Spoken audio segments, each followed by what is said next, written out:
Mga Panultihon Kapitulo 18. Ang tao nga dili makighugoy-hugoy naghunahuna lamang sa ilang kaugalingon ug musupak sa bisag unsa nga giisip sa uban nga husto. Ang buang-buang dili magsapayan kun may masabtan ba siya o wala, basta lang nga makapadayag siya sa iyang panghunahuna. Ang sala ug kaulawan dili kayod magbulag. Tun mawala ang dungog, mubanos ang pagbiay-biay.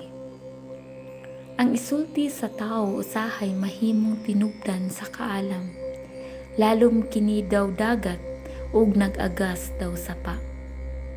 Dili makatarunganon ang pagdapig sa sad-an ug ang paghikaw ug hustisya sa walay sala.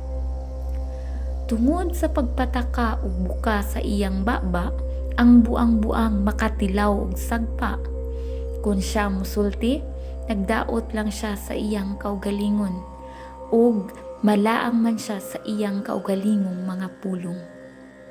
Ang mga tabi, daw lamiang pagkaon nga lami kaayong tunlon. Ang taong tapulan sama kadautan sa taong tiguba. Ang ngalan sa Ginoo sama sa lig-ong tore nga kadangpan sa mga matarong aron paglikay sa kadaot.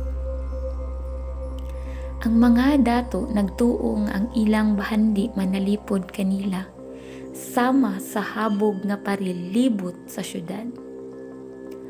Sa wala pa ang katalagman, ang tao mapahitason, apan ang pagpaubos maguna sa kadungganan. Pamati una sa dili ka pa mutubag, aron dili ka maulawan ug mahisama sa buang-buang.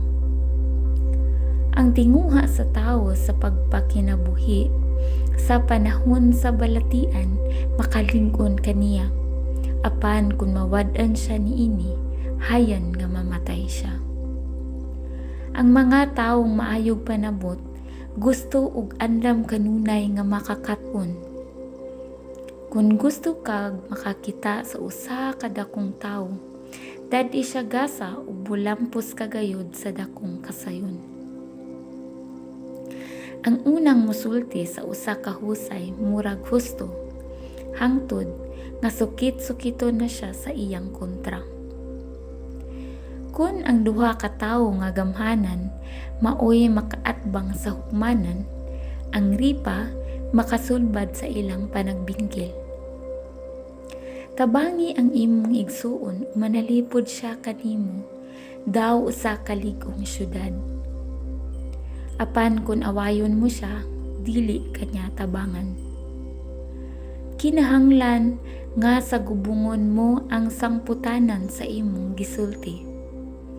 Ang imong isulti, makaluwas umulaglag sa kinabuhi. Busa, kinahanglan nga dawaton mo ang sangputanan sa imong gipanulti. Kung makakaplag kag asawa, nakakaplag kag kaayuhan, magpaila ka na nga gipanalanginan ka sa Ginoo. Kung ang musulti ka bus, mugamit siya sa maikugong mga pulong, apan ang dato, hait ug sinultian. May matang sa panaghigalaay nga dili mulungtad og dugay, apan may mga higala nga mas maunungon pa kaysa mga igsuon.